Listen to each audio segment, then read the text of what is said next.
आज हम लोग टीजीटी 2001 का जो है भाग 1 पेपर देखेंगे और 2001 की पेपर जो है उसको 3 भागों में देखेंगे। तो आज पहले भाग का पहला क्वेश्चन आपके स्क्रीन पर जो दिख रहा है वो ये रहा। सिद्ध कवियों द्वारा प्रयुक्त भाषा को कहा जाता है। सिद्ध कवियों की भाषा क्या थी? तो सिद्ध कवियों की भाषा डिंगल थी कि डिंगल थी कि जो है अपभ्रंश थी कि अवहट्ट थी कि संध्या भाषा थी। आप बताइए सिद्ध कवियों की भाषा क्या थी? सिद्ध कवियों की भाषा जो है वो आपकी संध्या भाषा थी। सिद्ध कवियों की भाषा संध्या थी। इसकी अब व्याख्या देख लेते हैं शिल्पी के अनुसार। सिद्धों की भाषा का स्वरूप साहित्यिक अपभ्रंश से भिन्न रूप लिए हुए है। इसमें तत्समता की प्रवृत्ति स्पष्ट देखने को मिलती है। इसमें आचार्य हजारी प्रसाद द्विवेदी जैसे विद्वानों ने अपभ्रंश से इतर हिंदी की प्रमुख विशेषता के रूप में स्वीकार किया है। सिद्धों की भाषा को संध्या भाषा भी कहा जाता है। सिद्धों ने प्रमुखतः दोहा, कोश तथा चर्या पद जैसे काव्य रूपों का प्रयोग किया है जो कि कड़वक शैली में मिलते हैं। ये हो गया क्वेश्चन नंबर 1। अब अगला क्वेश्चन आपके स्क्रीन पर ये रहा। निम्न में से कौन सा शब्द वर्तनी की दृष्टि से शुद्ध है? वर्तनी के दृष्टि से शुद्ध की बात, शब्द की बात की जाए तो शुद्ध शब्द जो है ये तीसरा नंबर जो है आशीर्वाद, यही शुद्ध शब्द है।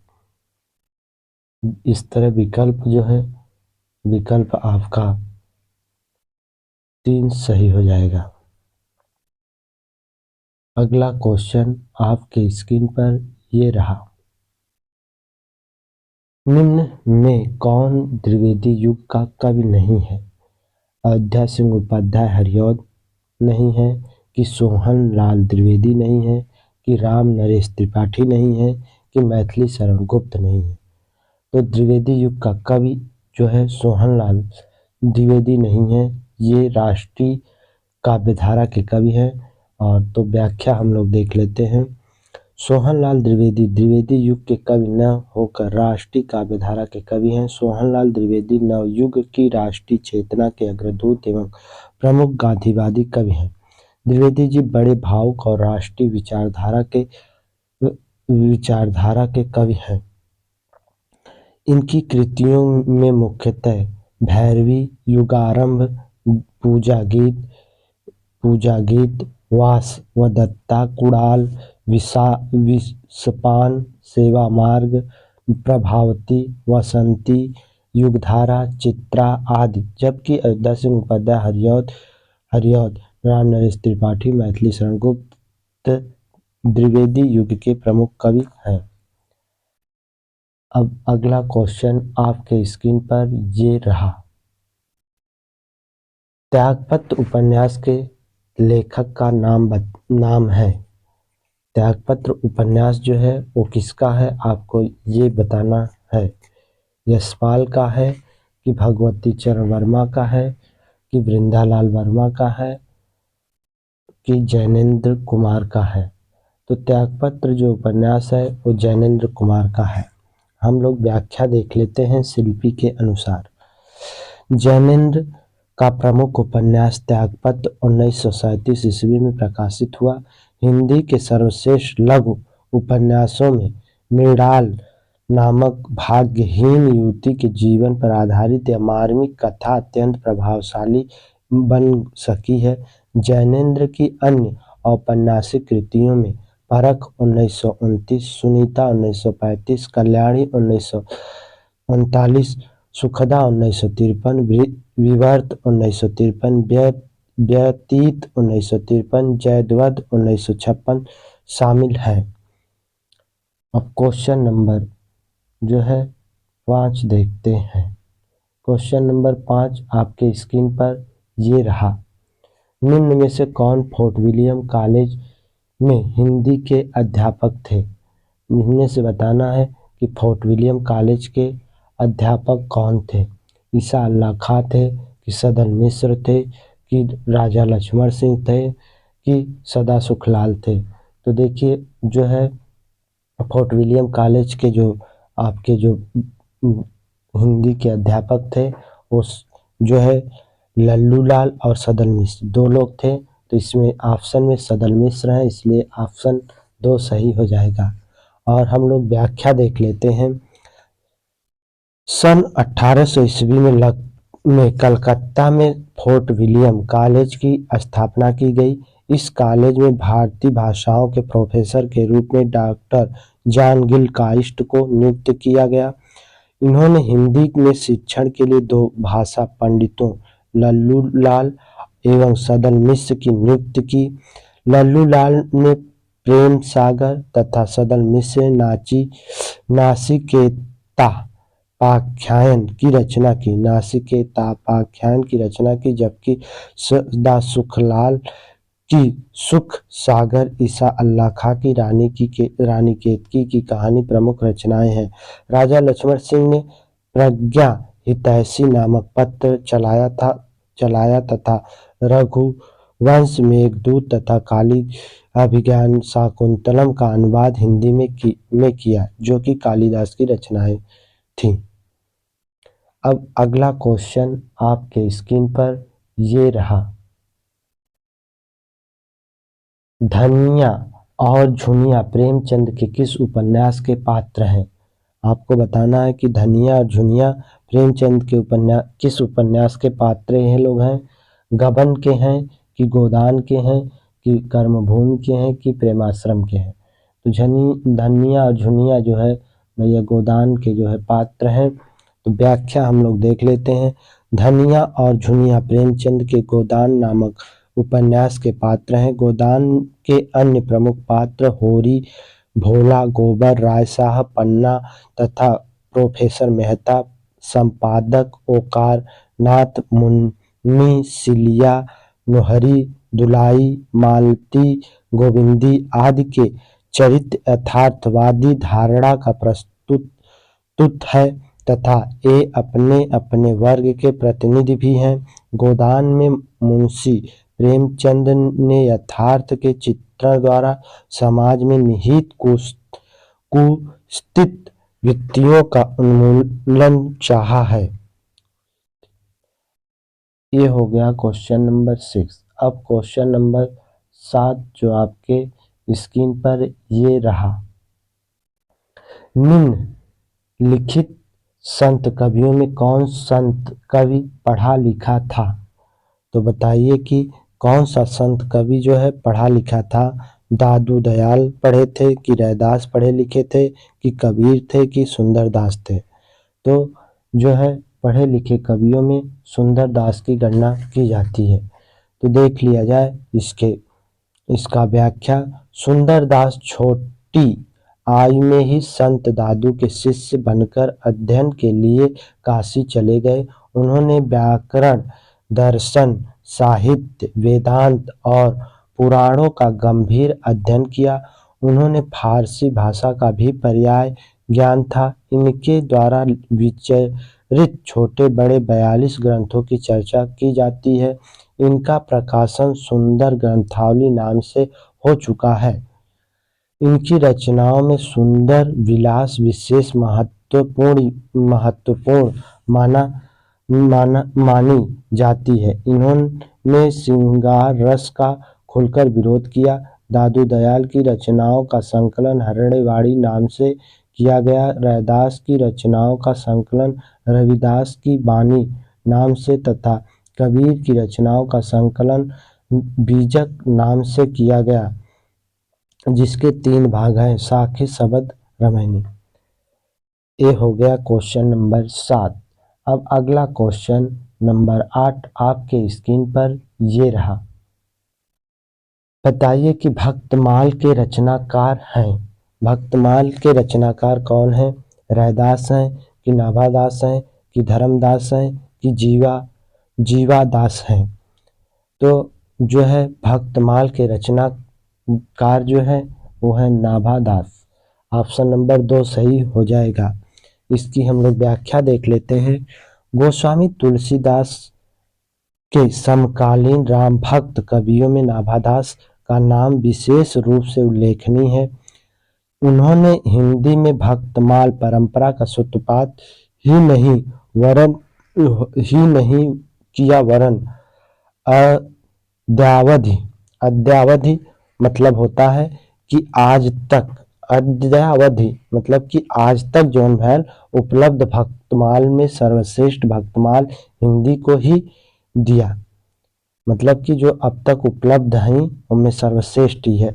उनके भक्तमाल का रचनाकाल 1596 ईस्वी स्थिर किया जाता है। भक्त नाभादास जी अग्रदास जी के शिष्य थे। नाभादास ने अष्टयाम नामक एक अन्य ग्रंथ की रचना श्रृंगार भक्ति अथवा रसिक भावना को लेकर की है। ये हो गया क्वेश्चन नंबर 8 की व्याख्या। अब क्वेश्चन नंबर 9 आपके स्क्रीन पर ये रहा।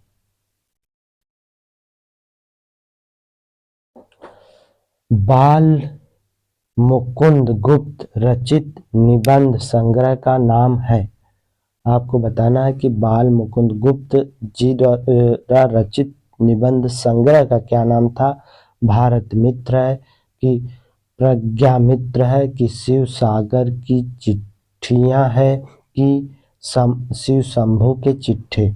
तो इनके जो निबंध संग्रह हैं वो है शिव शंभू के चिट्ठे।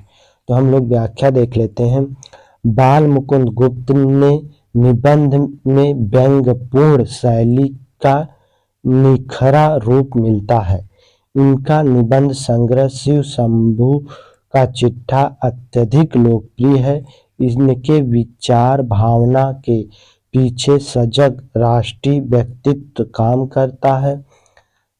भाषा चलती सजीव तथा विनोदपूर्ण है। इनके निबंधों में भावनात्मक तथा तथ्यात्मकता का आधिक्य है। ये रहा क्वेश्चन 9। अब क्वेश्चन नंबर 10 आपके स्क्रीन पर ये रहा। क्वेश्चन नंबर 10 पद्मावत के अनुच्छेदों का नाम है। पद्मावत में जो अनुच्छेद थे उनके नाम क्या हैं? सर्ग, कांड, खंड की अंक। तो पद्मावत में जो है वो खंड की बात की जाती है। अगर पूछ ले कि पद्मावत में कुल कितने खंड हैं, आप कहेंगे कि 57 खंड हैं। लेकिन यहाँ पूछ रहा है कि पद्मावत के अनुच्छेदों का नाम, मतलब कि जो पद्मावत रहल ओके अनुच्छेद का नाम का रहे। सर्ग रहल कि जौन है कांड रहल कि खंड रहल कि अंक रहल। तो 57 खंड में है तो खंड कहल जाई। ये नाते खंड ऑप्शन सही हो जाए, ऑप्शन नंबर 3। अब देखिए इसकी हम लोग व्याख्या देख लेते हैं। पद्मावत जायसी की रचना है। पद्मावत किसकी रचना है? जायसी की रचना है। और जो है निसंदेह पद्मावत हिंदी का महाकाव्य है। इसकी कथा का पूर्वार्ध लोक प्रचलित तथा काल्पनिक है तथा उत्तरार्ध ऐतिहासिक। इसका नायक राजकुल में से संबंधित है। पद्मावत की पूरी कथा 57 सर्गों जिन्हें खंड कहा जाता है में विभक्त है। जायसी की कुछ प्रमुख रचनाएं पद्मावत, अखरावत, आखिरी कलाम, चित्रलेखा, कहरनामा, मसलनामा और कन्हावत हैं। और आचार्य रामचंद्र शुक्ल के अनुसार 3 ही हैं, पद्मावत, अखरावत और आखिरी कलाम। ये 3 महत्वपूर्ण हैं। तो उसको वो व्याख्या नहीं दिया, बस इतना दिया। ठीक है, तो अगला क्वेश्चन जो है आपके स्क्रीन पर ये रहा। अब तक निम्न में से किस साहित्यकार की जन्म शताब्दी नहीं मनाई गई है? इनमें से कौन सा साहित्यकार है जिसकी जन्म दिन जो है जन्मदिन नहीं मनाया गया है। तो आपको बताना है कि आचार्य रामचंद्र शुक्ल हैं, कि रामधारी सिंह दिनकर हैं, कि भारतेंद्र हरिश्चंद्र हैं, कि जयशंकर प्रसाद हैं। तो इसमें जो है जन्म शताब्दी नहीं मनाई गई, वो जो है रामधारी सिंह दिनकर का है। इस तरह विकल्प जो है 2 सही हो जाएगा। अब जो है इसमें व्याख्या तो नहीं दिया है, तो व्याख्या नहीं करेंगे। फिर अगला क्वेश्चन आपके स्क्रीन पर ये रहा, क्वेश्चन नंबर 12। निम्न में से किस कृति के लेखक जयशंकर प्रसाद नहीं है? आपको बताना है कि इसमें से किस कृति के लेखक जयशंकर प्रसाद नहीं है। कानन कुसुम के नहीं है, कि ध्रुव स्वामिनी के नहीं है, कि चारुचंद लेख के नहीं है, कि तितली के नहीं है। तो ये जो चारुचंद चारुचंद लेख है, ये चारुचंद लेख, अनामदास का पोथा, ये सब जो है हजारी प्रसाद द्विवेदी के द्विवेदी के जो है रचना है।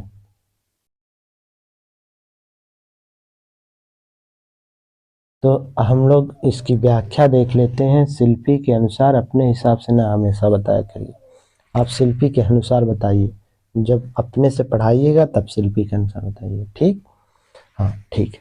तो देखिए हम लोग व्याख्या देख लेते हैं। निम्नलिखित कृतियों में चारुचंद लेख के लेखक जयशंकर प्रसाद नहीं है, बल्कि यह रचना हजारी प्रसाद द्विवेदी की है। हजारी प्रसाद द्विवेदी द्वारा लिखित अन्य उपन्यास बाण भट्ट की आत्मकथा 1946 ईस्वी, पुनर्वा 1973 ईस्वी, अनामदास का पोथा 1976 ईस्वी आदि हैं। कानन कुसुम, ध्रुव स्वामिनी तथा तितली के अलावा जयशंकर प्रसाद की प्रमुख कृतियां हैं चित्राधार, प्रेम पथिक, करुणालय, महाराणा का महत्व, झरना, आशु, लहर, कामायनी, जय सज्जन, कल्याणी, परिणय, प्रायश्चित, राजश्री, विशाख, अजात शत्रु, कामना, जन्मेजय का नाग्य, स्कंदगुप्त, एक घूट, चंद्रगुप्त आदि जो है रचनाएं हैं। अब क्वेश्चन नंबर, ये हो गया क्वेश्चन नंबर 12। अब क्वेश्चन नंबर 13 आपके स्क्रीन पर ये रहा। कृष्ण गीतावली नामक काव्य कृत के रचनाकार हैं? तुलसीदास हैं, कि मीराबाई हैं, कि नरोत्तम दास हैं, कि देखिए हम ऊपर दिए थे सूरदास हैं, मतलब वहाँ तुलसीदास पढ़ दिए थे। तो बताइए कृष्ण गीतावली किसकी रचना है? कृष्ण गीतावली रचना जो है वो है तुलसीदास की, लेकिन अब उनकी व्याख्या हम लोग देख लेते हैं। तो व्याख्या की बात की जाए तो व्याख्या शिल्पी के अनुसार हम लोग देखेंगे। कृष्ण गीतावली नामक काव्य कृति के रचनाकार गोस्वामी तुलसीदास जी हैं। इनकी अन्य काव्य कृतियां रामलला नहचुर, पार्वती मंगल, जानकी मंगल, भैरव रामायण, वैराग्य संदीपनी, रामाज्ञा प्रश्न, कवितावली, दोहावली, गीतावली, विनय पत्रिका, रामचरितमानस इत्यादि हैं। ये हो गया क्वेश्चन नंबर 13। अब क्वेश्चन नंबर 14 की बात की जाए जो आपके स्क्रीन पर ये रहा।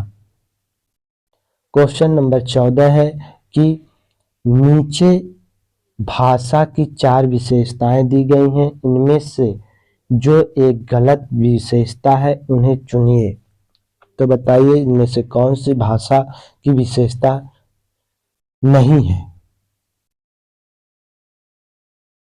भाषा परिवर्तनशील होती है, भाषा परिवर्तनशील होती है, भाषा पैतृक संपत्ति होती है, भाषा सामाजिक संपत्ति होती है, भाषा अनुकरण द्वारा सीखी जाती है।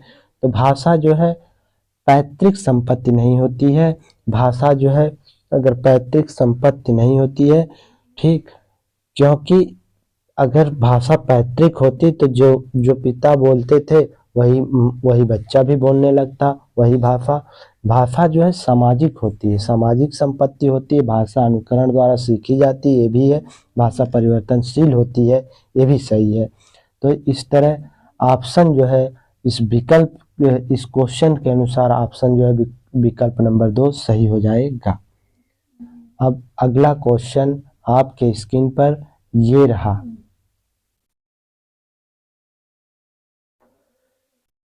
जुगुप्सा अस्थाई भाव होता है। जुगुप्सा का अस्थाई भाव क्या होता है बताइए। वीर रस, रौद्र रस, अद्भुत रस, विभत्स रस। तो जुगुप्सा की अस्थाई भाव विभत्स रस होता है। तो इस तरह विकल्प जो है 4 सही हो जाएगा। अब हम लोग जो है व्याख्या देख लेते हैं। जुगुप्सा नामक अस्थाई भाव विभावादि भावों के द्वारा जब परिपक्वावस्था होता है तब वह विभत्स रस कहा जाता है। उत्साह नामक अस्थाई भाव जब विभावादि के संयोग से परिपक्व होकर इस रस रूप में परिणित होता है तब वही वीर रस कहलाता है। रौद्र रस का स्थायी भाव क्रोध होता है तथा अद्भुत रस का स्थायी भाव आश्चर्य होता है। क्वेश्चन नंबर 15 ये हो गया। क्वेश्चन नंबर 16 आपके स्क्रीन पर ये रहा। टकसाली भाषा किसे कहते हैं? टकसाली भाषा किसे कहते हैं आपको बताना है कि संस्कृत निष्ठ भाषा को कहते हैं, कि ग्रामीण भाषा को कहते हैं, कि परिनिष्ठित भाषा को कहते हैं, कि कृत्रिम भाषा को कहते हैं। तो टकसाली भाषा जो है परिनिष्ठित भाषा को कहते हैं। और जो कि शिल्पी में आपका दिया है कि संस्कृत भाषा को कहते हैं, ये गलत दिया है। ये हमारे जो है सर SL वर्मा सर ने भी सही करवाया है कि ये परिनिष्ठित भाषा को जो कहते हैं। विकल्प नंबर इसमें 3 सही हो जाएगा।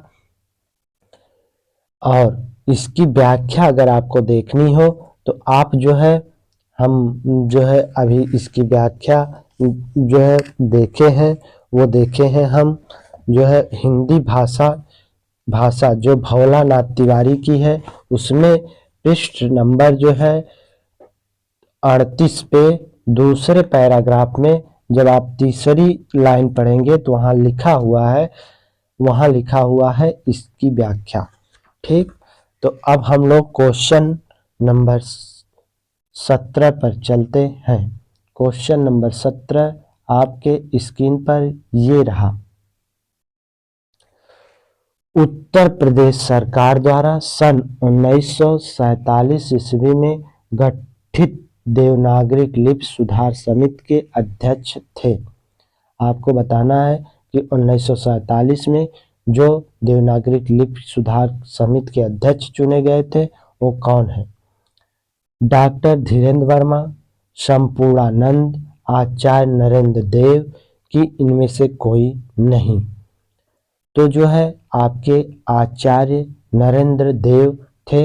इस तरह ऑप्शन नंबर 3 सही हो जाएगा। अब हम लोग व्याख्या देख लेते हैं। देवनागरी लिपि के सुधार के लिए उत्तर प्रदेश सरकार ने सन 1947 ईस्वी में आचार्य नरेंद्र देव की अध्यक्षता में एक समिति गठित की, जिसमें सब सुझावों का आकलन और अध्ययन करने के बाद अपनी सिफारिशें प्रस्तुत की।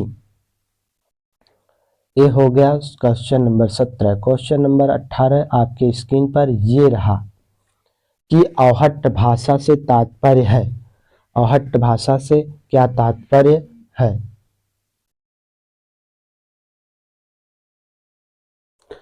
ग्रामीण अपभ्रंश से है, कि परिनिष्ठित अपभ्रंश से है, कि जो है ग्रामीण प्रकृति से है, कि परिनिष्ठित प्रकृति से है।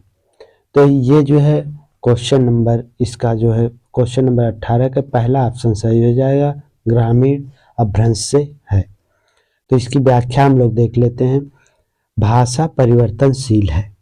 अपभ्रंश भाग में परिवर्तित रूप को विद्वानों ने अवहट्ट कहा।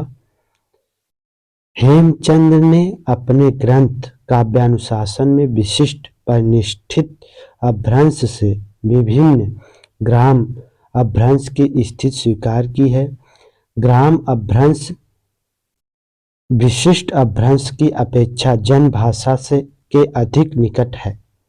ये क्वेश्चन नंबर 18 हो गया व्याख्या। अब क्वेश्चन नंबर 19 आपके स्क्रीन पर ये रहा। हिंदी साहित्य का पहला इतिहास लिखा गया था। हिंदी साहित्य का पहला इतिहास लिखा गया था तो उसकी भाषा क्या थी? जो है संस्कृत भाषा में लिखा गया था कि जर्मन भाषा में लिखा गया था, फ्रेंच भाषा में लिखा गया था कि अंग्रेजी भाषा में लिखा गया? तो जो संस्कृत भाषा जो लिखा गया हिंदी साहित्य का पहला इतिहास, वो फ्रेंच भाषा में लिखा गया था। किस में लिखा गया था? फ्रेंच भाषा में लिखा गया था। अब इसकी हम व्याख्या देख लेते हैं। अब तक की जानकारी के अनुसार हिंदी साहित्य के इतिहास का सर्वप्रथम लेख एक विदेशी फ्रेंच विद्वान गारसा दत्तासी ठहरते हैं। उन्होंने फ्रेंच भाषा में इस्तवार द ला लिटरेच्यूर हिंदुस्तानी नामक ग्रंथ में अंग्रेजी वर्ण क्रमानुसार हिंदी और उर्दू भाषा के अनेक कवियों और कवियत्रियों का परिचय दिया है। ये हो गया क्वेश्चन नंबर 19 की व्याख्या। अब अगला क्वेश्चन नंबर 20 आपके स्क्रीन पर ये रहा। हिंदी भाषा का पहला पत्र उदंत मार्तंड की प्रकाशन भूमि थी। प्रकाशन भूमि का अर्थ कहाँ से, जहाँ उदंत मार्तंड कहाँ से प्रकाशित होता है? दिल्ली से होता है कि इलाहाबाद से होता है कि कलकत्ता से होता है कि बनारस से होता है? तो उदंत मार्तंड जो है कलकत्ता से होता था और 1826 में होता था और जो है ये साप्ताहिक पत्र था। तो हम लोग इसकी व्याख्या की बात कर लेते हैं। पत्रिकाओं का संबंध सीधे जन जागरण से है। जन जागरण को अपनी आवाज बुलंद करने के लिए पत्र पत्रिकाओं का सहारा लेना पड़ता है। उन दिनों जन जागरण का केंद्र कलकत्ता नगर था। हिंदी पत्रकारिता का आरंभ वहीं से हुआ। हिंदी का पहला समाचार पत्र उदंत मार्तंड 1826 ईस्वी में कलकत्ता से ही प्रकाशित हुआ तथा यह साप्ताहिक पत्र था। अगला क्वेश्चन जो है आपके स्क्रीन पर ये रहा। आधुनिक हिंदी साहित्य के इतिहास में राजाद्वय के नाम से विख्यात दो रचनाकार हैं। आधुनिक में राजाद्वय के नाम से के जानल जाता है, ये बताना है आपको। राजा लक्ष्मण सिंह और राजा राधिका रमण सिंह जाने जाते थे कि राजा शिव प्रसाद सितारे हिंद और राजा राधिका रमण प्रसाद सिंह जाने जाते थे कि राजा लक्ष्मण सिंह और राजा शिव प्रसाद सितारे हिंद, या इनमें से कोई नहीं। तो आपके जो है जाने जाते थे राजा लक्ष्मण सिंह और राजा शिव प्रसाद सितारे हिंद राजाद्वय के नाम से। हम लोग इसकी व्याख्या देख लेते हैं शिल्पी के अनुसार। आधुनिक हिंदी साहित्य के इतिहास में राजाद्वय के नाम से राजा लक्ष्मण सिंह एवं राजा शिव प्रसाद सितारे हिंद विख्यात दो रचनाकार हैं। हिंदी उर्दू संघर्ष में दोनों में राजा शिव प्रसाद सितारे हिंद और राजा लक्ष्मण प्रसाद सिंह हिंदी के पक्षपाती एवं संरक्षक बनकर सामने आए। राजा शिव प्रसाद की अपनी लिखी हुई रचनाएं हैं। आलसियों का कीड़ा, राजा भोज का सपना, भूगोल, हस्तामलक, इतिहास तिमिर, नाशक, गुटका, हिंदुस्तान के पुराने राजाओं का हाल, मानव धर्म का सार, सिख का उदय और योग, वशिष्ठ के चुने हुए श्लोक, उपनिषद सार आदि। राजा लक्ष्मण सिंह ने आगरा से प्रजा हितैषी नामक पत्र निकाला तथा कालिदास के रघुवंशम, मेघदूत तथा अभिज्ञान शाकुंतलम का हिंदी में अनुवाद किया। अब क्वेश्चन नंबर 22 आपके सामने ये रहा। आनाम दास का पोथा। आनाम दास का पोथा शीर्षक उपन्यास के लेखक हैं बृंदालाल वर्मा हैं कि भगवती चरण वर्मा हैं कि अमृतलाल नागर हैं कि हजारी प्रसाद द्विवेदी हैं। तो आनाम दास का पोथा जो है रचना वो हजारी प्रसाद द्विवेदी का है। तो व्याख्या देख लेते हैं। आनाम दास का पोथा नामक ऐतिहासिक उपन्यास के लेखक हजारी प्रसाद द्विवेदी हैं। इनकी इस रचना का कथासूत्र छांदोग्य और बृहदारण्यक उपनिषद में विद्यमान है। इसमें लेखक ने समाज में भोग व योग के संतुलन पर बल दिया। हजारी प्रसाद द्विवेदी की अन्य औपन्यासिक कृतियां हैं बाणभट्ट की आत्मकथा, चारुचंद लेख, पुनर्वा आदि। अगला क्वेश्चन जो आपके स्क्रीन पर ये रहा, क्वेश्चन नंबर 23। आचार्य हजारी प्रसाद द्विवेदी द्वारा सरस्वती पत्रिका का संपादन भार ग्रहण किया गया था। कब किए सरस्वती पत्रिका का भार ग्रहण? 1908 में किए कि 1903 में किए कि 1907 में किए कि 1909 में किए? तो महावीर प्रसाद द्विवेदी जो है सरस्वती पत्रिका का संपादन भार जो है वो 1903 से 1920 तक जो है 1920 तक रहे थे। तो लेकिन हम लोग व्याख्या देख लेते हैं शिल्पी के अनुसार। आचार्य महावीर प्रसाद द्विवेदी सन 1903 में सरस्वती पत्रिका के संपादक बने और सन 1920 तक उसका संपादन करते रहे। ये कवि, आलोचक, निबंधकार, अनुवादक एवं सफल संपादक थे। इनके द्वारा अनुदित तथा मौलिक गद्य पद्य ग्रंथों की संख्या 80 के लगभग है। इनकी मौलिक काव्य रचनाओं में काव्य मंजूषा, सुमन तथा कान्यकुब्ज और अबला विलास आदि हैं। अनुदित काव्य कृतियों में गंगा लहरी, ऋतुतरंगिणी और कुमार संभवसार आदि को विशेष महत्व प्राप्त है। तो अगला क्वेश्चन आपके स्क्रीन पर ये रहा। नीला चाँद उपन्यास के लेखक हैं। नीला चाँद उपन्यास के लेखक कौन हैं? रांगे राघव हैं कि सुरेंद्र वर्मा हैं कि शैलेश मटियानी हैं कि इनमें से कोई नहीं है? तो जो है नीला चाँद की उपन्यास की बात की जाए तो इनमें से कोई नहीं, क्योंकि शिव प्रसाद जो है शिव प्रसाद सिंह की रचना है नीला चाँद। तो हम लोग इसकी व्याख्या देख लेते हैं। नीला चाँद उपन्यास के लेखक शिव प्रसाद सिंह हैं, जो विकल्प में नहीं दिया गया है। अलग अलग वैतरणी एवं गली आगे मुड़ती है नामक कृति भी शिव प्रसाद सिंह की है। देखिए जो ये नीला चाँद है, नीला चाँद पे जो है, जो नीला चाँद जो इनका रचना है, इस पे जो है व्यास सम्मान और जो है साहित्य अकादमी पुरस्कार जो है भी मिला है।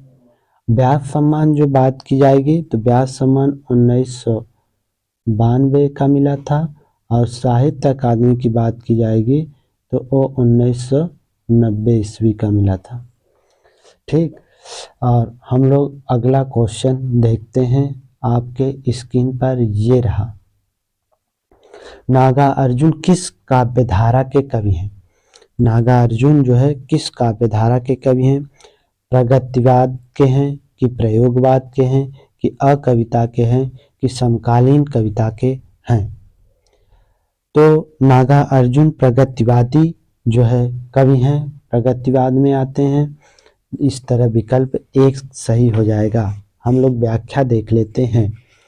नागार्जुन प्रगतिवादी काव्यधारा के प्रमुख कवि हैं। नागार्जुन का वास्तविक नाम वैद्यनाथ मिश्र है। मैथिली में ये यात्री नाम से लिखते रहे हैं और साहित्यिक हलकों में बाबा के नाम से जाने जाते हैं। इनकी काव्य कृतियाँ हैं युगधारा, प्यासी पथराई आंखें, सतरंगों गे पंखों वाली, तालाब की मछलियाँ और भस्मांकुर तथा उपन्यास में रतिनाथ की चाची बलचनमा, नई पौधे, बाबा बटेश्वर नाथ, अरुण के बेटे, दुख मोचन, कुंभिक पाक, हीरक जयंती, उग्रतारा, इमरतिया और जन्म का बाबा, जन्म इमरतिया और जन्मया का बाबा प्रमुख हैं। इस तरह क्वेश्चन नंबर 25 की व्याख्या हो गया। 25 नंबर 26 आपके सामने ये रहा। सिंह द्वार शब्द में समास। सिंह द्वार में कौन सा समास है आपको बताना है। तत्पुरुष है कि अव्ययी भाव है कि कर्मधारय है कि इनमें से कोई नहीं है। तो इसमें जो है समास हो जाएगा तत्पुरुष समास। कौन सा समास हो जाएगा? अगला क्वेश्चन आपके स्क्रीन पर ये रहा। अपनी केवलधार काव्य संग्रह के रचनाकार हैं। केदारनाथ अग्रवाल हैं कि केदारनाथ सिंह हैं कि सर्वेश्वर दयाल सक्सेना हैं कि अरुण कमल हैं? तो अपनी केवलधार जो है रचना है वो अरुण कमल की काव्य है। ठीक, तो इस तरह विकल्प नंबर 4 सही हो जाएगा। हम लोग व्याख्या देख लेते हैं। अपनी केवलधार काव्य संकलन के रचनाकार अरुण कमल हैं। इनके द्वारा रचित अन्य काव्य कृतियां हैं ग्रहण 3 तथा सबूत, ग्रहण 3 तथा सबूत। इस तरह हम लोग अगला क्वेश्चन देखते हैं। अगला क्वेश्चन आपके स्क्रीन पर ये रहा। राहुल संस्कृत्यायन की आत्मकथा का नाम है। राहुल संस्कृत्यायन की आत्मकथा का नाम क्या है? तो मेरी जीवन कथा, मेरी जीवन यात्रा, क्या भूलूं क्या याद करूं, इनमें से कोई नहीं। तो क्या भूलूं क्या याद करूं हरिवंश राय बच्चन की है। मेरी जीवन यात्रा राहुल संस्कृत्यायन की है। मेरी जीवन कथा ये इसमें से किसी की नहीं है। तो देखिए जो मेरी जीवन यात्रा है वो जो है इसी नाम से जो है पहली हिंदी आत्मलेखिका थी जो है जानकी देवी बजाज। उन्होंने भी इसी नाम से रचना लिखा था मेरी जीवन यात्रा नाम से। ठीक, तो इसी नाम से 2 लोगों की रचनाएं हैं। ये हो गई राहुल संस्कृत्यायन की। राहुल संस्कृत्यायन का जो आप देख ही रहे हैं, एक जानकी देवी बजाज का भी है, जाज, इनकी भी रचना है। ये हिंदी की जो है प्रथम आत्मकथा लेखिका हैं जिन्होंने लिखा मेरी जीवन यात्रा। तो हमको देखिए अपने से नहीं व्याख्या देखना, हमको देखना है व्याख्या शिल्पी के अनुसार। तो इस तरह इसमें बात की जाए तो ये विकल्प नंबर 2 सही है। अब हम लोग व्याख्या देख लेते हैं। राहुल संस्कृत्यायन की आत्मकथा 5 खंडों में मेरी जीवन यात्रा शीर्षक से प्रकाशित हुई। इसमें पहले 2 खंड उनके जीवन काल में क्रमशः 1946 तथा 1947 में प्रकाशित हुई तथा शेष 3 खंडों का प्रकाशन उनकी मृत्यु के बाद 1967 ईस्वी में हुई। इन विभिन्न खंडों में राहुल के जीवन के 63 वर्ष का प्रामाणिक ब्यौरा प्राप्त होता है। मुहावरेदार भाषा में लिखी गई इस कृतियों में उनकी मायावरी विद्याव्यसनी एवं विद्रोह प्रवृत्ति साकार हो उठी है। क्या भूलूं क्या याद करूं लोकप्रिय कवि हरिवंश राय बच्चन की आत्मकथा है। इनकी आत्मकथा अन्य भाग हैं नीड़ का निर्माण, फिर बसेरे से दूर, 10 द्वार से सोपान तक। हरिवंश राय बच्चन की आत्मकथा 4 भागों में थी। वही जो है क्या भूलूं क्या याद करूं, नीड़ का निर्माण, फिर बसेरे से दूर, 10 द्वार से सोपान तक। हाँ, तो अगला क्वेश्चन आपके स्क्रीन पर ये रहा। प्रेमचंद की मृत्यु हुई थी। प्रेमचंद की मृत्यु कब हुई थी आपको बताना है। 1933 ईस्वी में हुई थी कि 1934 में कि 1935 में कि 1936 में। तो प्रेमचंद की मृत्यु जो है 1936 ईस्वी में हुई थी। हम लोग व्याख्या देख लेते हैं। मुंशी प्रेमचंद का जन्म लमही में सन 1880 ईस्वी में तथा उनकी मृत्यु 1936 ईस्वी में हुई। इनके बचपन का नाम धनपत राय था। प्रेमचंद जी पहले उर्दू में नवाब राय के नाम से कहानियां लिखते थे। इनके द्वारा लिखित उपन्यासों में प्रमुख हैं गोदान, सेवा सदन, कर्मभूमि, रंगभूमि, गबन, प्रेमाश्रय, निर्मला, वरदान और कायाकल्प। इनके कहानी संग्रहों में सप्त, सुमन, नवनिधि, प्रेम पचीसी, प्रेम सदन, मानसरोवर 8 भाग में है, प्रमुख हैं। नाटकों में संग्राम प्रेम की वेदना, करबला आदि। निबंधों में कुछ विचार साहित्य का उद्देश्य प्रमुख है। उन्होंने माधुरी, मर्यादा, हंस, जागरण आदि पत्रों का संपादन भी किया। इस तरह क्वेश्चन नंबर 29 हो गया। क्वेश्चन नंबर 30 जो आज के वीडियो का अंतिम क्वेश्चन आपके स्क्रीन पर ये रहा। अपने जीवन काल में सिर्फ 3 कहानियों की रचना कर हिंदी कथा साहित्य में अपनी अमिट पहचान बना लेने वाले रचनाकार का नाम है। तो बताइए कौन ऐसे कवि थे जो हिंदी साहित्य में 3 रचनाएं करके प्रसिद्धि प्राप्त कर ली। तो इलाचंद जोशी थे कि चंद्रधर शर्मा गुलेरी थे कि अगेय थे कि इनमें से कोई नहीं थे। तो देखिए चंद्रधर शर्मा गुलेरी थे। उन्होंने लिखा था उसने कहा था बुद्धू का काटा सुखमय जीवन। तो देखिए हम लोग व्याख्या देख लेते हैं। हिंदी कहानी साहित्य की माइलस्टोन उसने कहा था 1915 में प्रकाशित हुई, जिसके लोग चंद्रधर शर्मा गुलेरी थे। प्रथम महायुद्ध की पृष्ठभूमि को लिखी गई यह कहानी रचना शिल्प की दृष्टि से अपने से बहुत आगे की रचना है। गुलेरी जी की अन्य 2 कहानियां हैं बुद्धू का काटा तथा सुखमय जीवन। केवल 3 कहानियों के माध्यम से ही गुलेरी जी हिंदी कहानी साहित्य में बहुत ऊंचा स्थान रखते हैं।